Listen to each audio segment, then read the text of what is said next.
Welcome, everyone. It's the Crypto Lark. Super excited to have on today K.im. Kim, how's it going? Very good. Thanks for having me. Thanks for coming on. Now, Kim.com, of course, doesn't need much of an introduction. He is an absolute internet legend. Today, we're going to be discussing privacy, freedom, and a very exciting project that Kim is launching, which is going to really redefine content distribution on the internet. It's called K.im. So we're going to be breaking down what that project is, how it helps for privacy and freedom, and bringing power back to users on the internet.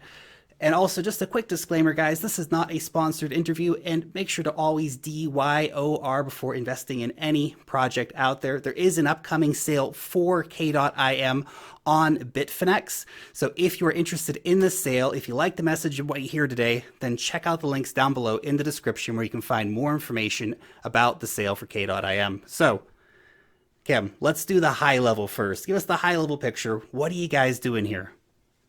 K.im is a file shop. We are turning files into shops.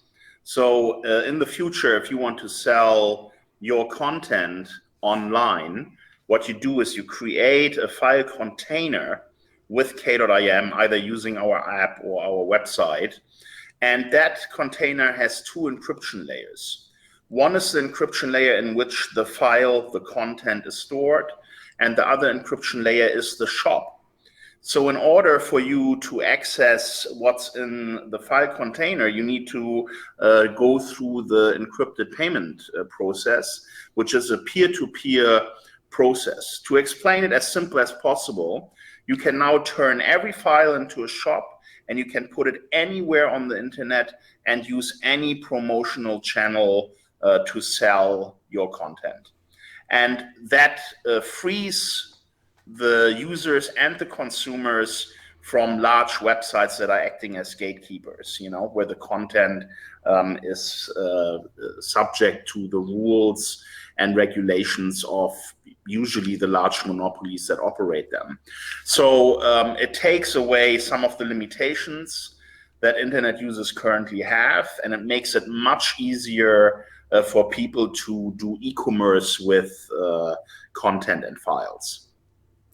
It's kind of crazy, I feel like at some point the internet went wrong. What you just described sounds like that's common sense. That's how the internet should work. But unfortunately, we've had these gatekeepers, which have become more and more powerful as time has gone on, and they've become more and more authoritarian as time has gone on. That's not good. I feel like we had the internet and we had this beautiful dream of the internet, and somewhere we went really, really wrong with the internet. I mean, Mega was probably this, you guys had like 4% of the total internet traffic at one point, and it was just this amazing giant peer-to-peer sharing place. And somebody didn't like that. They sent the black helicopters to your house in the middle of the night and kicked your door in and all that fun stuff. And it's pretty crazy. I like your saying that you never lived in the US, never traveled to the US, never had a company there, but now all that you worked for belongs to them. So I want to get your opinion. Where did the internet go so wrong, and how is K.im fixing what is faulty with the internet? Well, the promise of the internet originally was freedom of speech, freedom of commerce, freedom of finance. All of these things have been stifled by governments, by large corporations. And through technology and innovation, we can take this fight back, and we can demand that the promise of the internet will be fulfilled. So as an innovator, I have always worked on technologies that make the life of people easier and provide these freedoms that the internet originally promised. And K.im is just a continuation of that. It's an evolution of all the things that I've learned over the years, and now think I've created a masterpiece that is going to be as disruptive and beautiful as everything I've done in the past. Nice. I think you hear a lot of people talking about a lot of different projects, but because, you have this track record of really having big, impactful projects, I think it's one of the things that gets people really excited about K.im. Now, previously, Mega, of course, did get attacked by state level actors, basically. And that's, of course, where, you got the New Zealand government kind of getting the phone call from Washington, sending in the SWAT team to take you out of your house in the middle of the night, and all that crazy stuff. Are you worried that's going to happen again with K.im? I mean, were you kind of kicking the hornet's nest again, saying, hey, I liked it the first time, guys, let's do it again? They have terribly burned their hands with what they did to Megaupload. I think everyone can see that. Everyone understands that this was overreach, that this was unlawful, what they have done to Megaupload. The US government has a funny system when it comes to lobbying.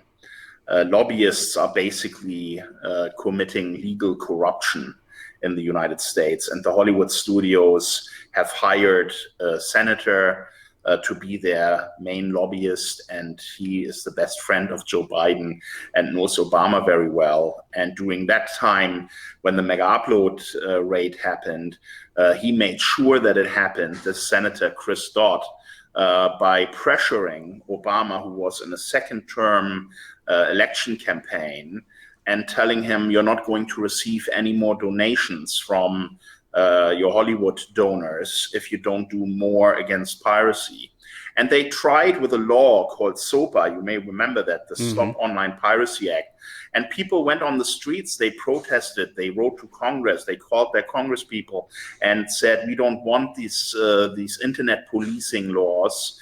And it failed. And Plan B was to shut down Megaupload. And you need to understand that Hollywood makes large contributions to the Democratic Party. We're talking 100 million US dollars a year. That's not money that is given to them because they are loved and they believe that they are great politicians who are doing the right thing for the people.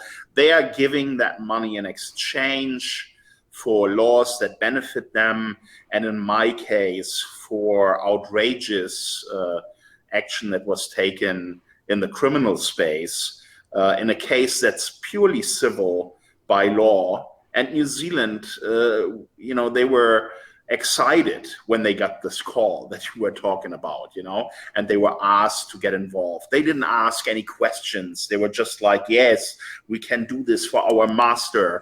Let's send helicopters and 72 cops with guns and attack dogs to this innovator in Coatesville, and that's what went down, and it's history now, and it's actually quite sad and laughable how New Zealand has sold their soul to the devil. Yeah, it's unfortunate, these kind of far-flung parts of the empire that when the phone call comes in, they jump, unfortunately. And we see that happen currently with the UK, for example, and they're basically breaking every law in the book in order to continue this war against Julian Assange that is currently going on. So if we think about, free speech and what obviously the work that Julian Assange done is, all this kind of stuff, will K.im be available for whistleblowers and such to be able to publish their content on K.im? Absolutely. Now, we're not a publishing platform. So when you upload a file to us to create the encryption container, that is the service that we provide. We provide you with the technology, and we are copyright neutral. We are neutral to a lot of things. What you do with this technology is up to you. And of course, you should do it within the boundaries of the law. But here's the thing. We are not going to host any content for users. So if you use our services, we are not then going to provide your file to the public. But we're going to provide you with a drop-down menu of about 50 sites that are happy to do it for you. So you upload your file to us once, and then you can basically distribute it over the entire internet. And you can use from file hosting sites to torrent services to cloud storage. Every means of online distribution will be available to you with one click of a button. And that's a true innovation because it makes it very difficult to intrude on your free speech or on your rights. It takes the power away from those who want to censor you. It's so important to have technological tools because it's the internet has become a technological battlefield with state surveillance and censorship and all this kind of stuff. I mean, what Snowden revealed, the level of that kind of invasive Big Brother level kind of state surveillance is some pretty scary stuff when it comes down to it. So I want to talk to you a little bit about privacy because obviously it's such a hot button issue in modern context, what we see going on the internet. So how is K.im going to keep my identity safe as somebody uploading content that somebody may have a problem with? Yeah. Well, first of all, since we are not hosting the material, whoever wants to, send a takedown notice for your file or have a complaint about it, they will have to go to the service provider that is actually hosting. One of those 50 providers you just mentioned. Exactly. So, we're not involved in that. The other thing is when it comes to privacy, of course, encryption is the most powerful tool to ensure your privacy. And our file shop is double encrypted. So not only your content is safe from prying eyes, including us as a service provider, we cannot see what the contents of your container is. And on top of that, the payment layer as well is encrypted, and it's a peer-to-peer transaction system. So in terms of privacy and safety, this is probably as good as it gets. Nice, nice. And now, what kind of market size are we talking here for K.im? I mean, how big of a portion of the internet pie are we talking about when we talk about the service you're offering here? We're going to take over the e-commerce space for content. There's no doubt in my mind. Everything that I've built in the past has had hundreds of millions of users. All my sites combined, over 300 million users. I know what the masses want. I have a pretty good idea how this is going to turn out and play out. In the beginning, the adoption rate may be a bit slower because we're talking about crypto here, which is still a niche on the internet. But this product, I hope, is going to open up crypto for many more people. An actual use case where you can utilize crypto for something that is useful to you. And in the past, those things have worked the best. And I don't see why K.im would be any different. The growth curve may be a little bit slower, but we're going to be a significant player in the crypto space. I'm sure of that. Now, the K.im token, it's being built on actually a Bitcoin sidechain, which I think is a really important distinction for everyone out there to realize is that this is, leveraging the power and security of Bitcoin. So you're building it on Blockstream's liquid sidechain. So what was the rationale behind using that sidechain instead of, for example, building a token on Ethereum? And can you also expand a little bit on the token use case for us? Yeah, well, it's all about scalability, really. What I'm building here is something that will hopefully be used by millions of people with millions of transactions every day. And you are well aware of the limitations that you are currently facing with just Bitcoin. Mm-hmm. So technology providers that eliminate the scalability issue and give us high-speed, real-time payments was what was lacking. And now, fortunately, we have that. That's pretty cool to see this finally coming through. And is that kind of what has been part of the reason why this has been a few years in the making, this project? Obviously, any good thing takes some time to do, yeah. but is that part of the reason as well?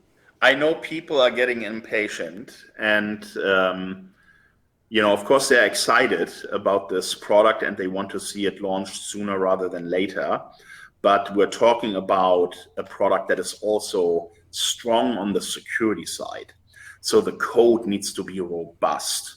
I'm not going to release something that I'm not 100% satisfied with, and good code takes time. It's not something that writes itself. We don't have AI yet to write complex software flawlessly. So it's still a job for people, and it takes time to build something as powerful and robust as K.im.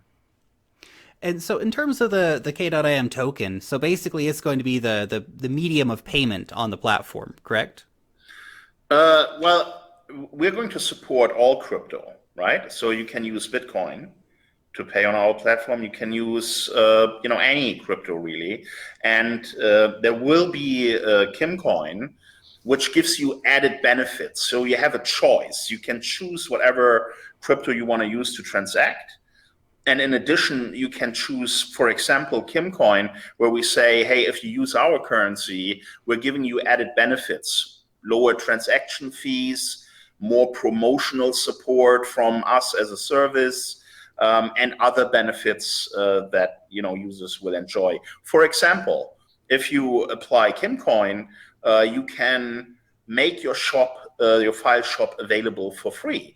If you have certain content that you want to share and not charge people, well, then what you can do is ask them to promote your channel, to give you some eyeballs instead of money. And all of that will also be possible through the file shop. So we hope that a lot of influencers, YouTubers are going to use that, not only as an additional revenue stream, but also to give users a way to donate or benefit them by just promoting them, giving them more exposure.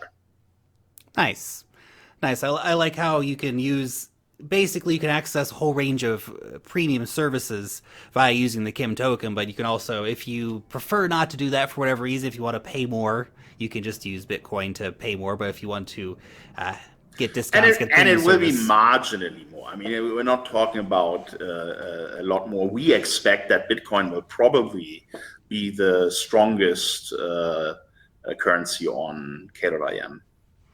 Bitcoin certainly currently has the network effect and the excitement around users. So will you be supporting Lightning payments as well? Yeah. Awesome. Now, are you worried that, I know you mentioned this a little bit, but I really want to dive into this a little bit more. I mean, right now the crypto payments space overall, it's quite niche. It is quite small. I mean, is there any worry in your mind that K.im might not succeed because we may not have that really adoption point where you're going to get hundreds of millions of users coming in time? It's going to happen, and we have to make it happen by providing users with meaningful tools that really improve their lives and that make them want to use crypto and see the benefits of crypto. Unfortunately, there is not much there yet. I mean, it's all coming out. There are many great projects in the pipeline. And that is really what I want to achieve primarily with K.im. Of course, it's a business and, we want to be successful, but it's also a philosophical stand, to really provide more freedom to the people and empower people to transact freedom the way they want, And that is, for me, the priority here. But what you need to understand is for crypto to succeed, we need to have more products and projects that actually make people excited, And I think K.im is going to be one of the big contributors to spreading the love of crypto. I think this has been one of the real struggling points for cryptocurrencies overall, is that we've got all these different decentralized applications, right? And most of them, the majority of them have a couple thousand users a day, maybe. I mean, that's crazy when you think about it. We need services that have 1 million users a day, 100 million users a day. I mean, look at something like YouTube or Instagram or Twitter and all these things. They have hundreds of millions of users a day. We've got to get crypto up to those similar competitive levels. And it's like you said, until we get there, we're not really, there. And we've got to, I think, really do something. Yeah. Content is the way to get there. Exactly. Right? I mean, content is king. If you make it easy for people to, share content, sell content in a easy way, then that's going to be the success for crypto right there. Now, obviously, there's a great use case for copyrighted content. If people want to upload movies or whatever. But if you compare it to, for example, YouTube right now, as someone who uploads videos to YouTube, technically there is no fee for me to do that, and there's no fee for people to watch the videos. And obviously, like I said, there will be a free option for people who want to see the videos and stuff. But do you think that actually putting a potential paywall or a pay barrier in here is actually going to be a potential hindrance to adoption? I don't think it has to be at all. And here's the beauty of what we are doing. Your price point could be a penny. Your price point could be 10 cents. You will never find any offering online right now for content that is reasonably priced. I mean, it's all ridiculous, right? But if you can crack into the mass market and you cut out the fees of all the gatekeepers, that are right now making the lion's share of the content income, all of a sudden you may be able to get your content way cheaper in a much more pleasant format. I think streaming, for example, is going to die out, because with 5G you have transaction speeds that allow you to transfer 4K content in seconds. I mean, the promise of the new high-speed wireless technologies that are coming out, why would you watch anything on your devices that isn't at the best quality? Why subject yourself to streaming qualities where giant pixels this size are flickering all over your screen? I mean, it's ridiculous, right? So K.im is opening that up, and it's giving you that freedom, and you decide the price point. That is also important. And there are really no other payment services that allow these kind of micro payments, without a ridiculous fee or, making it almost impossible to use. Yeah, and if you look at the business model of a lot of the current services, they are quote unquote free, but they'll take the majority of the ad revenue, for example, as YouTube, or they share nothing with you, like Facebook, right? So you're providing a lot of value for these companies, but not necessarily getting value back yourself as a creator. And of course, that goes way beyond, what I'm talking about here. The use cases for K.im are really broad, actually. And we're talking about paywalls for things like if you want to publish an online newspaper or something, you could provide the paywall for that. You could provide ad-free browsing experiences as an opt-in, right? You're also looking at merchant payment services and things. So can you expand a bit on those use cases? I know I probably just gave quite a few of them there, but yeah. So it's K.im is not just limited to files, right? So you could put your K.im identifier into your YouTube channel, and whenever a person who has K.im installed as a plugin on the computer, when they look at your videos, a little pop-up appears and says, "Hey, if you want to help this YouTuber, you can do it by paying a penny amount every time you watch a video, and it's all going to happen automatically in the background. Will never bother you again." And this is a new way for content creators to monetize, their offering, and it's something that isn't out there yet. You can also, of course, implement donations. The K.im file shop will also sooner or later allow for auctions similar to eBay. So you're basically taking all of these e-commerce options and you're putting them in a single file. And that's the beauty, because you can put that wherever you want, and no one can, take that away from you. I guess in terms of, I mean, there's some competitors out there doing some similar things. Like, for example, you have the Brave browser. I think they're up to a few million downloads for the browser now, and you can, tip content creators directly and things like that via their service. So you're kind of bringing that plus a lot more really on top of what you're doing here. And it's this big package, right? The other thing is, you can sell real life services. If you're a plumber, you can attach a file shop to your invoice, to your customer. And if they agree to the terms, it's basically a built-in smart contract. Then they can choose to pay through the file shop, and the transaction is basically cleared, and all the terms are right there for everyone to see and cannot be disputed. and you receive your payment safely and instantly, and so you can book real life services through file shops as well. That's awesome. That's awesome. Of Yeah. course, you can do it with the privacy that cryptocurrencies then And allow here, for you. and here's the best part of it, right? Let's say you're a music producer and you make a song and you collaborate with a number of artists. You have a guy who plays the guitar, another guy who plays the drum, you have some vocalists, and they are all getting a share in your product, right? So every single entity can be included in the file shop. So if a payment is made, the pie is cut up into the different pieces, and everyone gets their payments distributed in real time together. There is nothing like this out there. It's amazing. And of course, there's no chargebacks on any of this stuff because we're talking about cryptocurrencies, right? Which is a big thing for online merchants. And you get paid instantly. There's no one in the middle who cuts a slice. It's beautiful. That's really how it should be.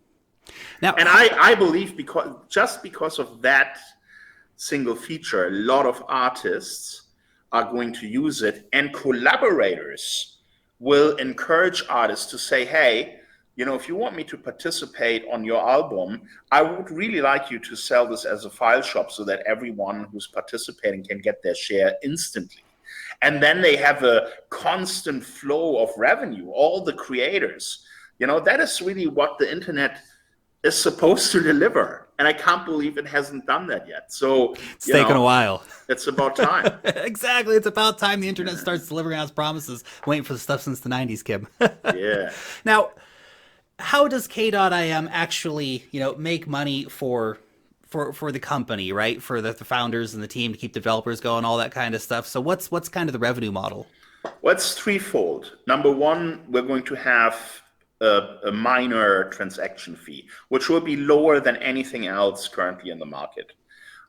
We will, of course, have promotional tools, so for people who are accessing our file shop, if it's a file shop that's offered for free, we may put a little ad in there to promote somebody else's content, or something like that.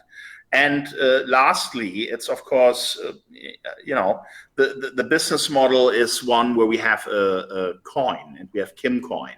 And if that is used more and more over time, it is going to create a value increase for that currency. And hopefully, if one day millions of people are transacting in KUCOIN in addition to Bitcoin, that is a real value position for the company, and that is where our investors and shareholders are getting excited, because the upside for that is explains itself. Yeah, absolutely. When I hear you explaining the vision for K.im, I think this is something for everyone, right? If you're a content creator, whether you're making videos or music or publishing blogs or whatever it might be, this is for you. And if you're a person who likes any of those things, well, it's also for you too. Yeah. So it's also great, by the way. I'm going to save with this the entire news industry. They have no way of monetizing their contents right now. I mean, it's all a bit of a joke with the subscription services that they offer. That's true. It's there has to be an on-demand, instant, fairly priced way to access content. I think journalists absolutely need to get paid. Publishers need to get paid. But there's no really good, kill-all solution. No. And K.im is going to hopefully be the savior of the entire news industry that is currently struggling getting revenue in, and users are much more inclined to pay for something on demand, on the fly, when they access it. If it's a small, reasonable amount, boom, there you go. You have a revenue stream that you didn't have before, and it may even be enough to pay all your staff, writers, and everything. So, that's also part of the promise of K.im. So it's a pretty broad brush stroke to try and reinvent e-commerce on the internet. But that's massive.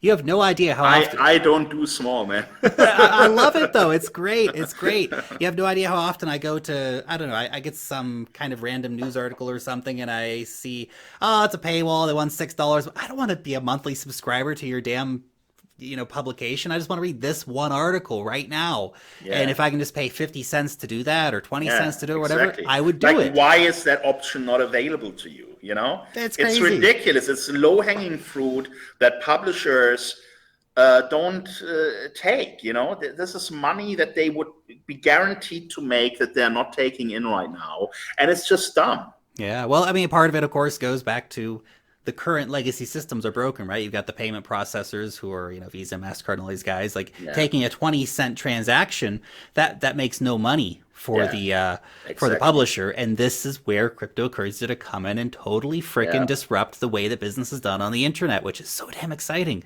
Yeah, it is. Absolutely. Now, the final question I have here for you today is how long until we see this actually happening? I mean, as we mentioned, the IEO is coming up soon. So again, anyone who wants to find some information about that IEO, go down below and check in the comment section. And in the description, there'll be some information about that. But how long until people can start uploading content, viewing content, interacting on the platform? So can you give us a little just insight as to the roadmap and where we're going and when we're going to see some real product? Well, we're aiming at the second half of next year. But we will launch this with a big bang. We have a couple of, really cool influencers and celebrities lined up to help us promote this thing. And so second half of next year.